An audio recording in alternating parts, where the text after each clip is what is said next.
देखो भाई देखो सुनो, एक मिनट सुनो। गवर्नमेंट कॉलेज में सुनना, पहले मैं यहाँ पे सिर्फ इस क्लास की बात करूंगा और यहाँ पे मैं बात करूंगा आपसे पिछली क्लास की। ठीक है, तो पहले आज की बात कर लेते हैं, उसके बाद हम पिछली क्लास की बात कर लेंगे। देखो जरा सुनना, अगर मैं ऐसे लिख दूं या भाई मैं ऐसे लिख दूं या भाई मैं ऐसे लिख दूं, ये है। पहले सुनना, अगर मैंने ऐसे लिखा या फिर मैंने ऐसे लिखा और मैंने ऐसे लिखा, तो बड़े ध्यान से सुनना। हो सकता है आपके समझ थोड़ा कम है, पर मैं कोशिश करूंगा, बातें नहीं करोगे तो समझ आ जाएगी। अगर मैं ऐसे लिख दूं या ऐसे लिख दूं या ऐसे लिख दूं, तो तूने लिखे क्या है भाई? ये जीनोटाइप। जीनोटाइप से जीनोटाइप कहते हैं। हाँ ये जीनोटाइप है, मैं यहाँ पे लिख देता हूँ कि ये जीनोटाइप। मैं आपसे कह रहा हूँ कि मैं ऐसे जीनोटाइप लिखूं या मैं ऐसे जीनोटाइप लिखूं या मैं ऐसे जीनोटाइप लिखूं, पर एक बात बताओ, लिखे तो मैंने इनको ही कंबाइन करके है ना। हमने क्या करा? हमने करा कि HBA को एक बार तो HBA के साथ ही लिख दिया, एक बार HBS को HBS के साथ ही लिख दिया, और एक बार दोनों को कंबाइन करके लिख दिया। सिंपल ही है। पहले बोलना सीख लो वरना दिक्कत हो जाएगी। मैं फिर से कह रहा हूँ भाई, चाहे मैं ऐसा लिखूं, चाहे मैं ऐसा लिखूं, चाहे मैं ऐसा लिखूं, तो 1 2 3 आपने जीनोटाइप लिखे, तो दीज आर 3 पॉसिबल जीनोटाइप है, 3 जीनोटाइप है। और इसके अंदर आपने इस्तेमाल दो का ही करा हुआ है, HBA का इस्तेमाल करा हुआ है और दूसरा HBS का इस्तेमाल करा हुआ है। और करा भी आपने ऐसा है कि एक बार HBA को HBA के साथ लिख दिया, एक बार HBS को HBS के साथ लिख दिया, और एक बार दोनों को मिक्स करके लिख दिया। सिंपल ही है। अब ये दोनों के दोनों कौन हो भाई? तुम दोनों। कहते हैं हम तो एलिल हैं। एलिल क्या होते हैं? तुम तो दो हो ना। कहते हैं हाँ सर हम दो एलिल हैं। मैंने कहा ये क्या होते हैं? सर एक जीन के दो रूप होते हैं ये। अच्छा ठीक है, कोई बात नहीं भाई, ये तभी कह रहा हूँ, थोड़ा देख लो। फिलहाल ये आपने ऐसे लिखा या ऐसे लिखा, ये कुछ नहीं है। आपने जो ये लिखे हैं ना, ये आपने जीनोटाइप लिखे हैं। तो जीनोटाइप ठीक है, जीनोटाइप ठीक है, जीनोटाइप ठीक है। और उसमें भी आपने कुछ नहीं कर रखा, HBA और HBS का इस्तेमाल करा हुआ है, तो HBA और HBS का इस्तेमाल करा हुआ है। सिंपल, ये दोनों के दोनों एलिल होते हैं। एलिल सारे एक जीन के रूप होते हैं। ठीक है भाई, अब आगे सुनो जरा ध्यान से। अगर ऐसा लिखा जा रहा है तो पता है किसको लिखा जा रहा है? उसको हर इंसान को जो नॉर्मल है और एकदम स्वस्थ है, उसको सिकल सेल एनीमिया की बीमारी नहीं है। और ऐसा लिखा जाएगा उस इंसान को जिसको सिकल सेल एनीमिया की बीमारी है।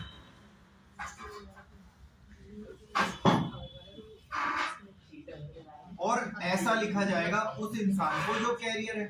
हाँ।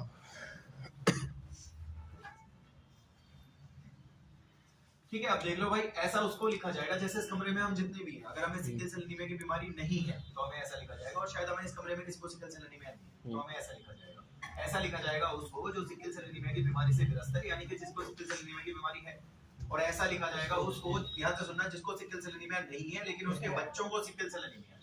सिंपल, ये वो है जिसको खुद तो नहीं है लेकिन उसके बच्चों को है। तो मैं ब्रैकेट में लिख देता हूँ कि ये वो है जो अनअफेक्टेड है, मतलब उसको खुद तो बीमारी नहीं है, बट लेकिन ये बीमारी नीचे ट्रांसमिट कर देता है, बट इट कैरी, इसके अंदर है जीन। ये देखो, ठीक है, थोड़ा फ्लो में देख लेना, गड़बड़ हो जाएगी। तो ये वो इंसान है जिसको बीमारी नहीं है, ये वो इंसान है जिसको सिकल सेल एनीमिया की बीमारी है, ये वो इंसान है उसे खुद तो बीमारी नहीं है लेकिन नीचे बच्चों को बीमार करता है क्योंकि उसमें जीन मौजूद है बीमारी वाला। और आप देख रहे हो चलाने के लिए, आप देख रहे हो एक तो HBA दिख रहा होगा, दूसरा तो मैं HBS दिख रहा होगा। ठीक है भाई, अब आगे चलते हैं। ये देखो जरा, अगर मैं ऐसा हस्बैंड ले लूं और मैं ऐसे ही जीनोटाइप की वाइफ ले लूं, या फिर भाई मैं ऐसा हस्बैंड ले लूं और वाइफ मैं ऐसे जीनोटाइप की ले लूं, या फिर मैं ऐसा हस्बैंड ले लूं और ऐसा वाइफ का जीनोटाइप ले लूं, या फिर मैं ऐसा हस्बैंड ले लूं और ऐसे जीनोटाइप की मैं वाइफ ले लूं, ये कर दिया था। तो आप देख लो भाई, हस्बैंड है वाइफ है, हस्बैंड है वाइफ है, हस्बैंड है वाइफ है और हस्बैंड है और वाइफ। और यहाँ से आपकी किताब में आ जाओगे, आप किताब में आ जाओ, सिकल सेल एनीमिया टॉपिक निकालो आप।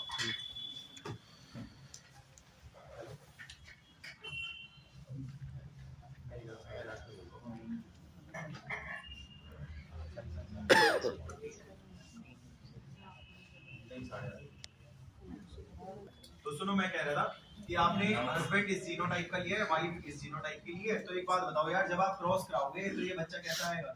नॉर्मल। ये भी तो नॉर्मल आएगा, नॉर्मल, ये भी नॉर्मल आएगा और ये बच्चा भी नॉर्मल आएगा, सारे नॉर्मल। मुझे ऐसा लगता है, ये देखो, ये बच्चा नॉर्मल आएगा, ये बच्चा कैरियर आएगा, कैरियर, ये बच्चा जो है नॉर्मल आएगा, और ये बच्चा कैरियर। शायद आप भूल गए कैरियर वाली बीमारी कहाँ होते हैं।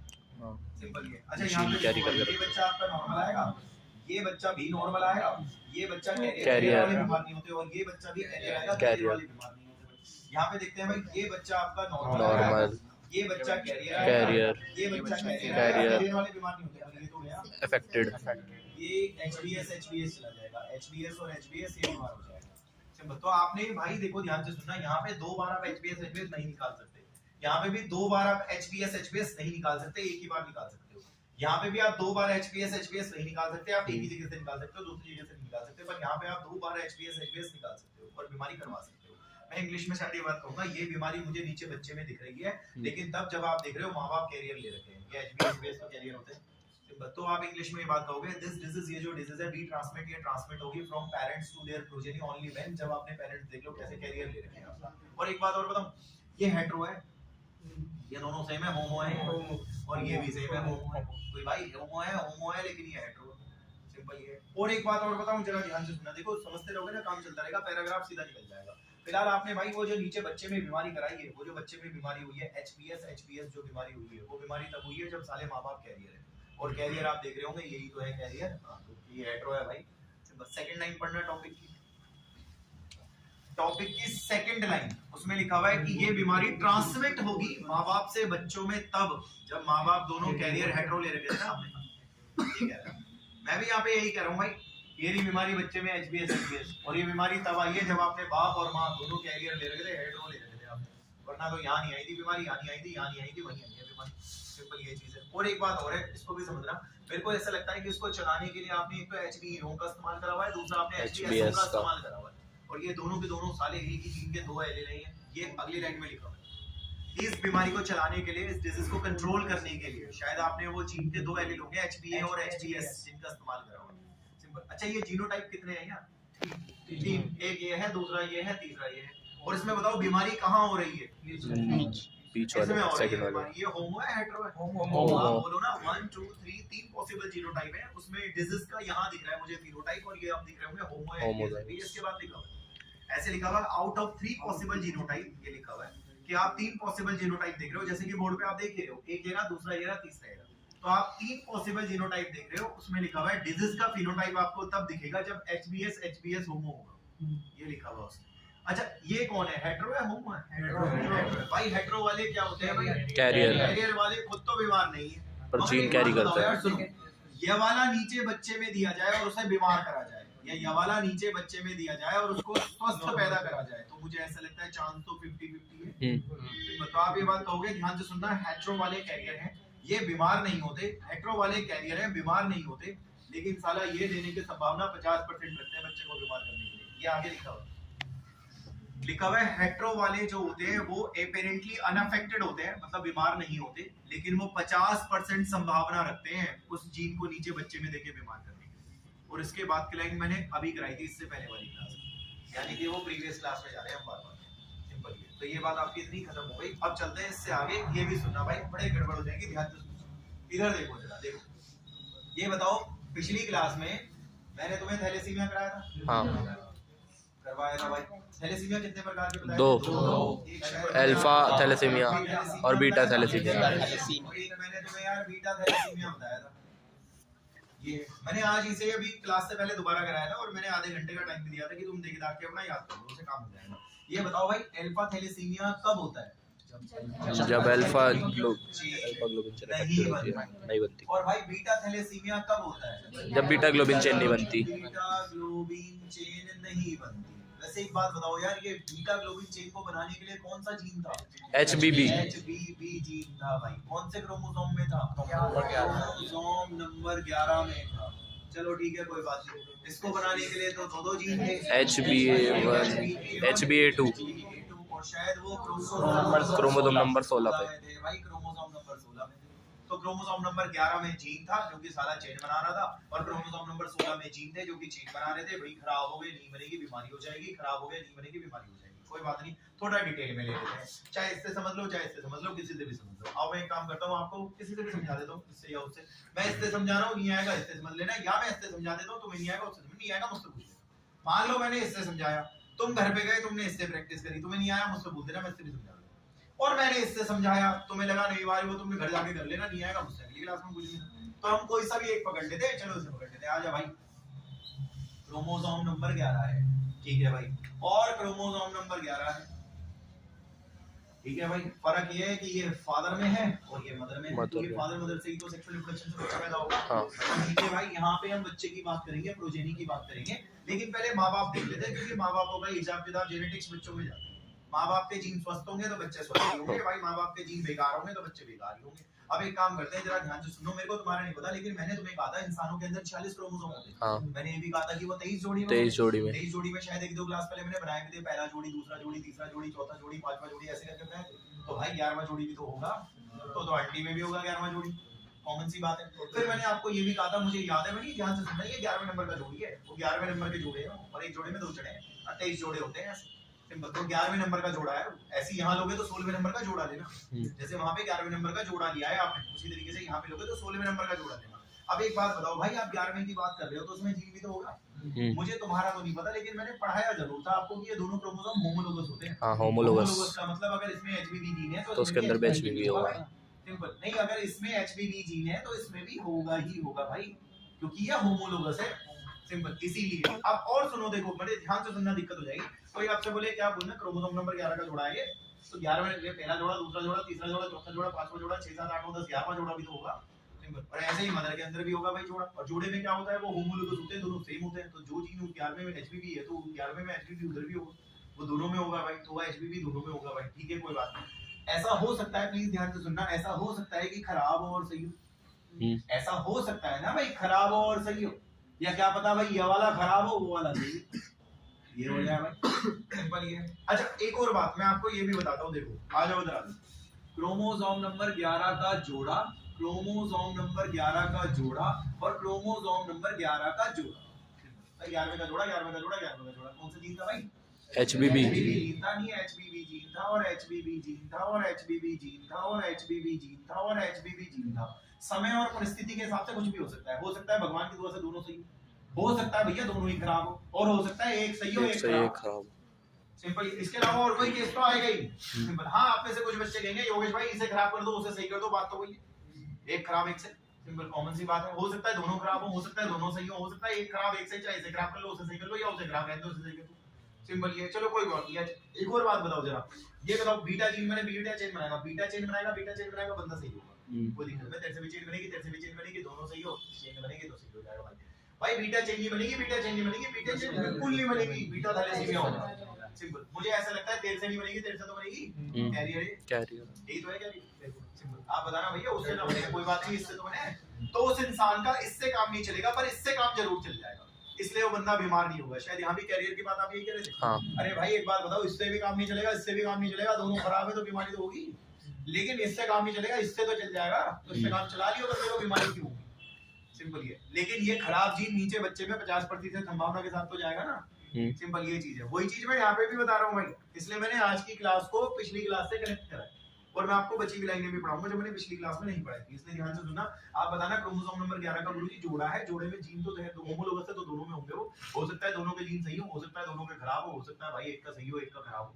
और यहाँ पे देखो मैंने यही कहा है, एक का सही है एक का खराब है, एक का सही है एक का खराब है, इसका मतलब आपने यहाँ पे कैसे लिया है, कैरियर, ये तो कैरियर है ना भाई।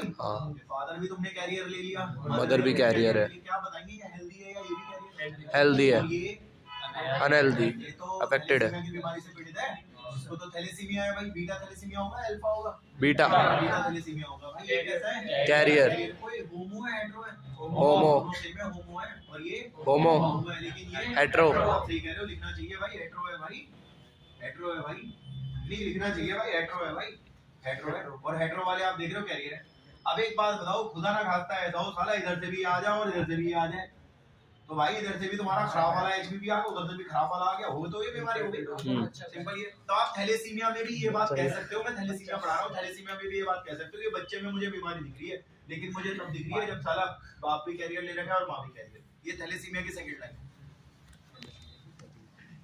मैंने थैलेसीमिया की दूसरी लाइन नहीं पढ़ाई थी, तो तुम दूसरी लाइन पढ़ो जरा, सेम यही लिखा हुआ उसमें, ये बीमारी ट्रांसमिट होगी माँ बाप से बच्चों में जब साले वो कैरियर होंगे, यानी कि वो हेटेरो होंगे, यही। और यहाँ मैच कर लेना, डायग्राम नहीं है, डायग्राम मैंने दे दिया, सीधा बोल देना छूटते ही भाई साहब वो कैरियर है, ये बीमार है साले, और ये हेल्दी है, ये हेटेरो होमो है, और वे भी होम है, देख दोनों खराब है और दोनों सही है, होम है, वही एक खराब है तो हेटेरो है, और हेटेरो वाले कैरियर होते हैं भाई, और मैंने मदर भी कैरियर ले रखी है हेटेरो, देख ले, और मैंने फादर भी साला कैरियर हेटेरो ले रखा है, देख ले, और भाई इधर से आ गया उधर से आ गया, बीमार हो, सिंपल सी बात, और यही उसने लिखा हुआ है, इसमें कोई ऐसी बात ही नहीं है। अच्छा एक चीज और है, देखो ध्यान से सुनना, पिछली क्लास में ये भी कहा गया था, मुझे याद है मैंने कहा था, मुझे याद है मैंने लिखा था यहाँ पे, मैंने लिखा था कॉपियां चेक कर लेना, मैंने ये लिखा था या फोटो चेक कर लेना, मैंने लिखा था अगर कल को ये जीन डिलीट हो गया या मैंने लिखा था इसमें म्यूटेशन हो गया तो मैंने कहा था चेन नहीं बनेगी, और मैंने यहाँ भी लिखा था कि कल को ये जीन अगर डिलीट हो गया या म्यूटेशन हो गया, किसी प्रकार का म्यूटेशन हो गया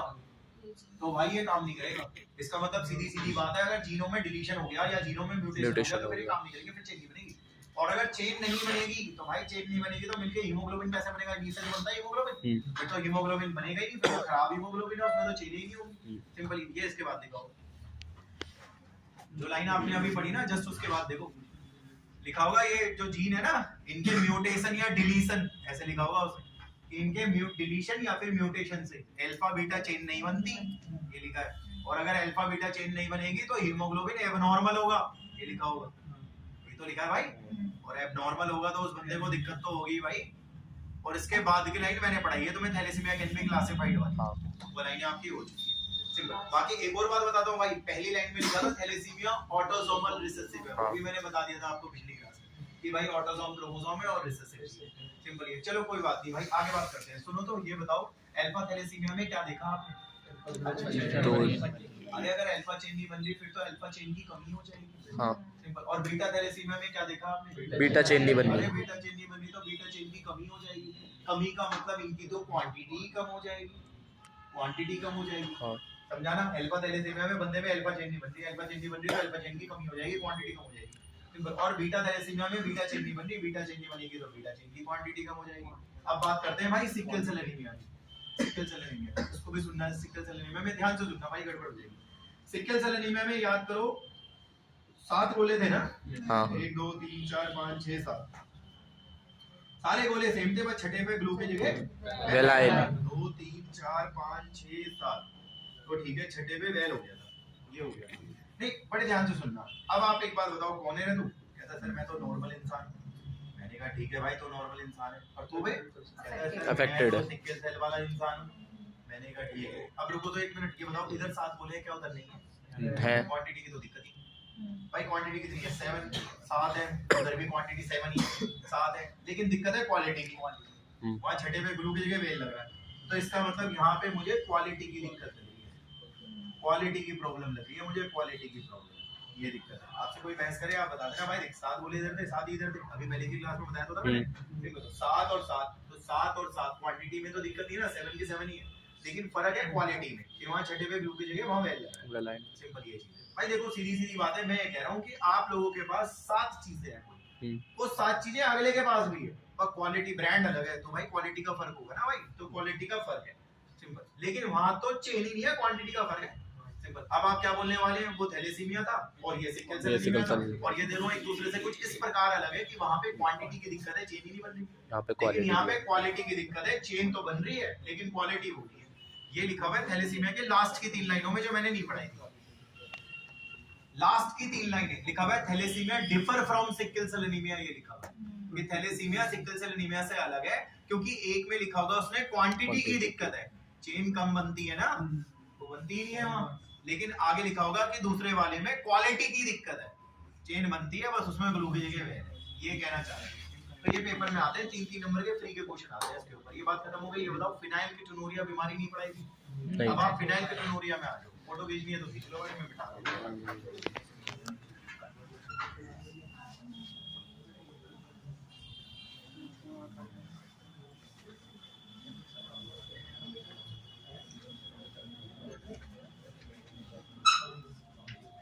चलो तो देखो इसी बात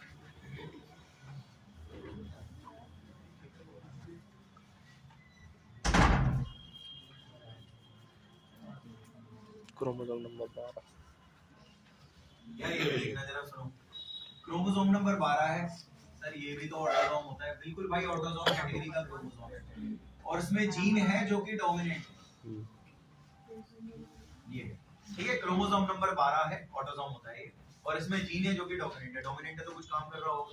क्या काम कर रहा है?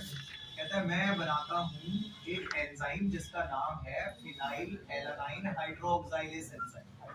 ये बना हाइड्रोक्सिलेज। थोड़ा देखते रहना, गड़बड़ हो जाएगी। एक बार मैं फिर से लिख देता हूँ, 2 बार से शायद आपका रिवीजन भी हो जाएगा। तो मैं लिख देता हूँ भाई, आप कह रहे हो कि क्रोमोसोम नंबर 12 की बात कर रहे हो। आप ये भी कह रहे हो कि ये ऑटोसोम कैटेगरी का क्रोमोसोम है, ये कह रहे हो। फिर आप कह रहे हो कि इसके अंदर एक जीन मौजूद है जो कि डोमिनेंट है, और डोमिनेंट होने की वजह से वो एक्सप्रेस हो रहा होगा, काम कर रहा है, इतना बड़ा एंजाइम बना रहा है। तो मैं प्रोड्यूस फिनाइल एलानाइन। शॉर्टकट लिख रहा हूं भाई, फिनाइल एलानाइन हाइड्रोक्साइलेज। ये तो बोला मैंने सीधा, अब बोलता हूं उल्टा। आपको एक एंजाइम दिख रहा होगा जिसका नाम आपको फिनाइल एलानाइन हाइड्रोक्साइलेज एंजाइम लिखा है, यानी कि फिनाइल एलानाइन नाम की कोई चीज होगी, उस पे ये पानी वानी जोड़ के कुछ काम करता होगा, हाइड्रोलाइटिक एक्शन करता होगा ना, हाइड्रो लिखा हुआ है, सिंपल ये, इसलिए थोड़ा दिमाग लगाना है। अभी बताऊंगा कैसे चल रहा है। तो फिलहाल एक एंजाइम है जो कि फिनाइल एलानाइन का कुछ हाइड्रोलाइटिक एक्शन करता होगा, एक ऐसा एंजाइम। उस एंजाइम को बनाने के लिए जीन है, और वो जीन इसलिए बना रहा है क्योंकि वो डोमिनेंट तो काम तो करेगा, और ये जीन मौजूद है 12वें नंबर के क्रोमोसोम में, जो कि ऑटोसोम कैटेगरी का क्रोमोसोम है। सेम ऐसे मैंने वहां भी लिखा हुआ, कुछ अलग बात नहीं है, बस एंजाइम का शॉर्ट कट लिखा हुआ है। अब बात ये है कि भैया तू फिनाइल एलानाइन का कुछ हाइड्रो कुछ करवा रहा है, जरा बताइए क्या करवा रहा है। कहता है सर मैं क्या करवाता हूं, जो फिनाइल एलानाइन होता है ना, मैंने कहा हाँ फिनाइल एलानाइन तो एक एमिनो एसिड होता है। कहता है हाँ वो एमिनो एसिड होता है, तो मैं फिनाइल एलानाइन नाम का जो एमिनो एसिड है उसका हाइड्रोलाइटिक एक्शन करके उसे टायरोसिन नाम के एमिनो एसिड में कन्वर्ट करता हूं। मैंने कहा ठीक है भाई, एक रिएक्शन करवा रहा है। मैं वहां भी लिख देता हूं उस बात को कि भाई ये जो एंजाइम है फिनाइल एलानाइन, इतना बड़ा जो एंजाइम है, ये बेसिकली फिनाइल एलानाइन नाम का एक एमिनो एसिड होता है। फिनाइल एलानाइन नाम का भाई एमिनो एसिड होता है, उसका हाइड्रोलाइटिक एक्शन यूज करके ये उसको टायरोसिन में कन्वर्ट कर देता है, और टायरोसिन भी एक एमिनो एसिड है। ये गेम है। तो बताइए क्या आपके सामने बोर्ड पे किसी प्रकार की कोई रिएक्शन चल रही है? हाँ रिएक्शन चल रही है। शायद आप भूल गए, रिएक्शनों को हम मेटाबॉलिज्म कहते हैं, क्योंकि यहाँ पे रिएक्शन चल रही है भाई। नहीं रिएक्शन मेटाबॉलिज्म हो रहा है। हाँ ये मेटाबॉलिज्म हो रहा है, चलो अच्छी बात है भाई, मेटाबॉलिज्म हो रहा है, बहुत बढ़िया बात। तभी कह रहा हूँ भाई बोलना सीख लो। क्रोमोसोम नंबर 12 ऑटोसोम कैटेगरी का क्रोमोसोम है, इसमें जीन है जो कि डोमिनेंट है। डोमिनेंट है तो काम करेगा तो एंजाइम बनाएगा, और एंजाइम साला कन्वर्जन कराएगा। सिंपल। आप देख रहे हो शायद अच्छी खासी रिएक्शन चल रही है, मेटाबॉलिज्म चल रहा है। अब हुआ क्या, ये सुनना। हुआ ये, सुनो इसको तो रहने दो ऐसे, इसमें छेड़ते हैं। मान लो कल को जीन डोमिनेंट की जगह हो गया रिसेसिव, या है ही नहीं जीन का, साला अगर है ही नहीं रिसेसिव है तो काम थोड़ी ना करेगा भाई, फिर थोड़ी ना बनाएगा यार। ये अबे जब जीन ही रिसेसिव है तो काम कहां से करेगा? या जीन है ही नहीं, दिया ही नहीं ऊपर वाले ने, डिलीट हो गया वो। अगर है ही नहीं तो फिर वो काम कैसे करेगा? बनाएगा। और अगर बनाएगा ही नहीं तो रिएक्शन ही नहीं होगी यार, और अगर रिएक्शन नहीं होगी तो क्या होगा? तो ये होगा कि जो फिनाइल एलानाइन है वो कन्वर्ट होगा फिनाइल पायरुविक एसिड या फिर किसी दूसरे पायरुविक एसिड में। जैसे शायद आपने सुना नहीं होगा, हाइड्रोक्सी पायरुवेट भी होता है एक पायरुविक एसिड, ये लिखा हुआ है ना फिनाइल पायरुविक एसिड, ऐसी हाइड्रोक्सी पायरुविक एसिड भी होता है, सिंपल। ऐसी फॉस्फेट पायरुविक एसिड भी होता है, तो किसी दूसरे पायरुविक एसिड में बदल जाएगा। जरूरी नहीं है फिनाइल वाले ही पायरुविक एसिड में बदले, किसी और पायरुविक एसिड में भी बदल सकता है। और फिर यहाँ से ब्लड के द्वारा ये तुम्हारे ब्रेन में भी जाएगा, किडनी में भी जाएगा, लीवर में भी जाएगा, फेफड़ों में भी जाएगा, हर जगह चला जाएगा। ये हो जाएगा भाई। तो आप समझाना कि बेसिकली सर देखो जीन रिसेसिव हो गया तो काम नहीं करेगा, काम नहीं करेगा तो रिएक्शन नहीं होगी, रिएक्शन नहीं होगी तो फिर तो कुछ और होगा, सिंपल। वो एक्चुअली में वो कन्वर्ट हो जाएगा फिनाइल पायरुविक एसिड या किसी दूसरे पायरुविक एसिड में, और फिर वो ब्लड के द्वारा हमारे सारे ऑर्गन्स पे चला जाएगा, दिमाग पे भी, लीवर पे भी, फेफड़े, किडनी, मसल्स, हड्डी पट्टी सब पे चला जाएगा भाई। अच्छा दिमाग में अगर चला गया तो बताओ दिमाग में कौन चला गया? मैं चला गया। मैंने कहा भाई दिमाग में अगर चला गया तो कौन चला गया? मैं चला गया। मैंने कहा तू तो तेजाब है, तू दिमाग में चला गया। दिमाग में अगर तेजाब चला जाएगा तो दिमाग की नसें कैसे ग्रोथ करेंगी? सिंपल। आप हिंदी में बोलोगे ना भाई दिमाग में तेजाब जा रहा है, अगर ये तेजाब दिमाग में जमा होने लगा तो हमारे न्यूरॉन्स की ग्रोथ नहीं होगी। न्यूरॉन की ग्रोथ होने की वजह से आपके ब्रेन की ग्रोथ रुक जाएगी, शायद मेंटल रिटार्ड बोलते हैं, दिमाग से रुक जाना। अब उल्टा बोलो, दिमाग की ग्रोथ इसलिए नहीं हो रही, मेंटल रिटार्डेशन इसलिए हो गया, ग्रोथ इसलिए रुक गई है क्योंकि न्यूरॉन इसलिए नहीं चल रही क्योंकि तेजाब भरा हुआ है। तेजाब की वजह से तो सारी न्यूरॉन गल गई होंगी, बेकार हो गई होंगी। शायद आप भूल गए, आपको पता होगा न्यूरॉन्स में माइलिन शीट होती है, एसिड उसे गला देगा तो फिर कैसे ग्रोथ होगी ब्रेन की? तो मैं लिख देता हूं उसकी वजह से क्या होगा, बंदे का जो मेंटल ग्रोथ होगा वो रुक जाएगा, क्योंकि नसें तो गले नहीं है तेजाब से, सिंपल। और दूसरी बात भाई, किडनी तुम्हें पता ही है सीधा कहां भेज देगी? यूरिनरी ब्लैडर में भेज देगी। यूरिनरी ब्लैडर, और यूरिनरी ब्लैडर क्या करेगा? यूरिन से बाहर निकालेगा, तो यूरिन से बाहर आएगा ये, और इंसान को पेशाब करते हुए जलन होगी क्योंकि पेशाब में उसके तेजाब आ रहा है, सिंपल। ये भी दिक्कत होगी, यही बीमारी है फेनाइलकेटोनुरिया, इसको फेनाइलकेटोनुरिया कहते हैं। पर अभी बात मेरी खत्म नहीं हुई, मैं आपसे कह रहा था एंजाइम नहीं बनेगा तो रिएक्शन नहीं होगी, रिएक्शन नहीं होगी तो कुछ और ही होगा। फिर ये जो तेजाब है दिमाग में जाएगा, नसों को ग्रो नहीं करने देगा, जिसकी वजह से दिमाग की ग्रोथ रुक जाएगी। इसके अलावा ये किडनी पे जाएगा, किडनी उसे पेशाब की थैली में दे देगी, फिर वो पेशाब से आएगा, तेजाब में पेशाब आ रहा है, बस जलन होगी भाई, सिंपल। अब ये बताओ क्या रिएक्शन वैसे ही हो रही है जैसे होनी चाहिए? नहीं। क्या रिएक्शनों में गड़बड़ी हुई है? हाँ। आप इंग्लिश में शायद ये लिखने वाले एरर मेटाबॉलिज्म। भाई मेटाबॉलिज्म में गड़बड़ी हो गई, जो होना चाहिए था वो नहीं हो रहा, कुछ और ही हो रहा है, सिंपल ये। और हाँ एक चीज और भाई, पैदाइशी होती है इनबॉर्न। ऐसा नहीं है कि पैदा होने के बाद होगी, जिसको होगी पैदाइशी होगी। और शायद आप ये भी देख रहे हो कि ऑटोसोमल रिसेसिव बीमारी है। पैराग्राफ ही पढ़ लो, खत्म, आराम से पढ़ना। लिखा होगा दिस, ये इनबॉर्न पैदाइशी, रिएक्शनों में गड़बड़ी, एरर इन मेटाबॉलिज्म, और सारी ऑटोसोमल लिंक रिसेसिव बीमारी है। पहली लाइन यही है, 10 बार पढ़ लेना। मैंने भी बोर्ड पे लिखा हुआ है कि भैया पैदाइशी गड़बड़ी है रिएक्शन, जो कि मैंने दिखाई, और आगे लिखा हुआ है कि ऑटोसोमल रिसेसिव बीमारी है। अगली लाइन में देखो लिखा हुआ है द अफेक्टेड इंडिविजुअल, जिस बंदे को ये बीमारी होगी द अफेक्टेड इंडिविजुअल, उसमें एंजाइम नहीं होगा, लिखा होगा लैक्टेन एंजाइम, जो कि फिनाइलएलानाइन को टायरोसिन में कन्वर्ट करेगा, तो वो एंजाइम नहीं है। लिखा होगा एज अ रिजल्ट, जिसकी वजह से क्या होगा, जो फिनाइलएलानाइन होगा वो तुम्हारे ब्रेन पे और किडनी पे जाएगा, और वो फिनाइल पायरुविक एसिड में कन्वर्ट होगा, दूसरे डेरिवेटिव्स में कन्वर्ट होगा। आगे भी लिखा होगा ब्रेन में जाने से मेंटल रिटार्डेशन हो जाएगा, और किडनी तो खैर उसको यूरिन के द्वारा निकालेगी पुअर एब्जॉर्प्शन की वजह से, तो फिर प्रॉब्लम करने लग जाएगा आप लोगों को, सिंपल। अब और सुनो, जरा ध्यान से सुनना भाई, हम लोग जो ये टॉपिक पढ़ रहे हैं ना, जो बीमारियों वाला टॉपिक है, इसका मेन नाम देखो लिखा होगा मेंडेलियन डिसऑर्डर। मेंडेलियन डिसऑर्डर, ये है इस टॉपिक का मेन नाम। जो आप ये बीमारियां पढ़ रहे हो ना, इन पूरे टॉपिक का नाम ही देखो लिखा होगा मेंडेलियन डिसऑर्डर, उसके अंदर आ रहे हैं। और सुनो, 1 2 3 4 5 6 7 टॉपिक है इसमें, एक इसके अंदर सुनना मेरी बात भाई, थैलेसीमिया मैं तुम्हें पढ़ा चुका हूं, थैलेसीमिया। दूसरा ध्यान से सुनना, सिकल सेल एनीमिया पढ़ा चुका हूं, सिकल सेल एनीमिया मैं तुम्हें फिनाइलकेटोनुरिया भी हो गया, शॉर्टकट में पीकेयू बोलते हैं फिनाइलकेटोनुरिया को। लेकिन मैंने आपको हीमोफीलिया बिल्कुल नहीं पढ़ाया, अभी मैंने आपको कलर ब्लाइंडनेस बिल्कुल नहीं पढ़ाया। जो तुम्हें पढ़ने वाले बच्चे हैं, दोनों टॉपिक कनेक्टेड है। हाँ। जैसे देखो आज आपने सिकल सेल एनीमिया और हीमोफीलिया पढ़ा था, कनेक्टेड आ रहे हैं, उसी तरीके से दोनों कनेक्टेड है। आज नहीं होंगे, कल होंगे, कल की क्लास होगी। और इसके अलावा देखो सिस्टिक फाइब्रोसिस है, ये मैं अभी बता देता हूँ क्या है, और मायोटोनिक डिस्ट्रोफी भी अभी बता देता हूँ, सिलेबस में है नहीं, लेकिन ये पेपर में नहीं आएगा, बस नाम ही नाम है, तो उतना पढ़ लेना, ठीक है। एक है सिस्टिक फाइब्रोसिस, एक मायोटोनिक डिस्ट्रोफी। अच्छा योगेश भाई ये नाम कहाँ लिखे हुए हैं, अभी बता रहा हूँ, पहले दे दो। हाँ भाई सर, वो सुना है आपने क्रोमोसोम नंबर 7? हाँ। मैंने कहा हाँ मैंने क्रोमोसोम नंबर 7 तो सुना हुआ है, क्रोमोसोम नंबर 7 मैंने कहा हाँ मैंने सुना है। तो सर क्रोमोसोम नंबर 7 में एक जीन होता है, ध्यान से सुनना, जो कि अगर डोमिनेंट होता है तो वो काम कराता है। मैंने कहा क्या काम कराता है सर? वो ना सेलों से ना क्लोरीन की शिफ्टिंग करवाता है। मैंने कहा ठीक है यार, क्लोरीन तो आयन है। हाँ सर आयन की शिफ्टिंग कराता है। मैंने कहा अगर ये शिफ्टिंग नहीं होगी तो क्या होगा? कहता है तो बड़े ध्यान से सुनना, क्रोमोसोम नंबर 7 के अंदर एक जीन है जो कि डोमिनेंट है, तो वो काम करवाएगा, जितने भी आपके बॉडी में सेल्स हैं वो उनसे क्लोरीन को शिफ्ट करवाएगा। क्लोरीन एक तरीके का आयन है, उसको शिफ्ट करा रहा है। अगर ऐसा होगा तो कहीं आपके शरीर में म्यूकस यानी कि गीलापन जो है कलेक्ट नहीं होगा। ये है गीलापन कलेक्ट नहीं होगा। अब सोचो, दिमाग लगाओ, अगर ये जीन डोमिनेंट की जगह रिसेसिव हो गया, रिसेसिव होने की वजह से क्लोराइड शिफ्ट नहीं कराएगा। क्लोराइड शिफ्ट अगर नहीं होगा तो म्यूकस कलेक्ट होने लगेगा, और अगर म्यूकस आपके बॉडी में कलेक्ट होने लगा तो सोचो अगर यहाँ कलेक्ट होने लगा म्यूकस तो शायद आपको पूरे साल भर जुकाम रहेगा। शायद लंग्स में अगर म्यूकस कलेक्ट होने लगा, लंग्स में म्यूकस वो भी पतला वाला, हिंदी में फेफड़े में पानी, नमोनिया जैसे लक्षण रहेंगे। शायद गले में अगर आपके म्यूकस रहेगा, गला बैठा हुआ रहेगा, किसी से बात करोगे मुंह से बहुत ज्यादा थूक निकलेगा।